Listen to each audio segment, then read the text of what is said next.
এই যে ভীষণ ব্যস্ত একটা মানুষ, দেখতেই পাচ্ছ, বাড়িতে 1 ঘন্টা ধরে ব্রাশ করেছে, এই জন্য টিফিন করার সময় পাইনি। এই যে সঙ্গে করে নিয়ে এসেছি, বাড়ি গিয়ে খাবে যে সেই ধৈর্যও নেই যে দিদু বাড়ি গিয়ে খাবি।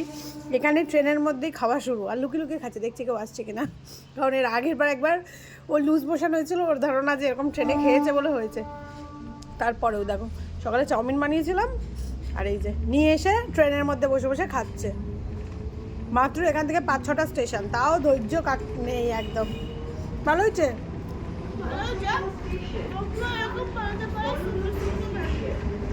ম্যাগি না, এটা চাউমিন। বড় মিমি চাউমিন পাঠিয়েছিল, চাউমিন ভালো হয়েছে। থ্যাংক ইউ বলে দে বড় মিমিকে। এখন আমরা যাচ্ছি কুমারটুলি। হ্যাঁ, বারাসাতের ট্রেনে যাচ্ছি। কোথায়?